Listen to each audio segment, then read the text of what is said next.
In today's video, I'm going to teach you how to motion track in DaVinci Resolve. By the end, you'll know how to track movement in a shot using the Fusion page and the planar tracker so you can attach graphics to an object or stabilize a shaky clip with confidence. Start by opening DaVinci Resolve and loading your project. Make sure your clip is on the timeline so it's easy to work with. With the clip selected, position your playhead where you want to begin working, then switch to the Fusion tab at the bottom. You'll see a simple node graph with media in feeding into media out. This is your footage flowing through to the timeline. Next, open the tool search, press Ctrl plus space or Shift plus space if that's what you have mapped to bring up the select tool window. Type planar tracker, choose it, and add it directly between media in and media out. If it doesn't drop in line automatically, just ensure the footage goes into the planar tracker and the tracker outputs to media out. This puts the tracker in the exact path of your clip.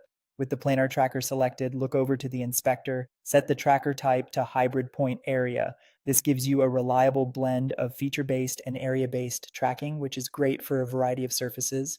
Then set motion type to translation. Translation focuses on side-to-side and up and down movement without scaling or rotation, which is ideal for straightforward tracks and a solid place to start.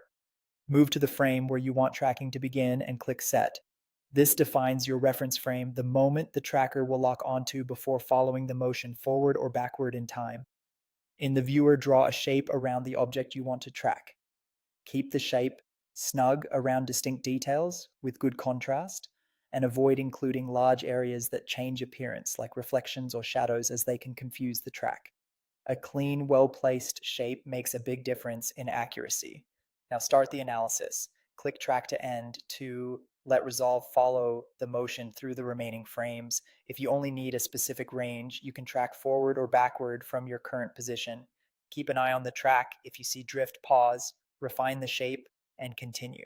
Finally, choose how to use your track. In the operation mode, switch to corner pin if you're planning a screen replacement or sticking a graphic onto a surface, or choose stabilize to smooth the movement of the underlying clip. Play back your shot to confirm the track holds, and you're done.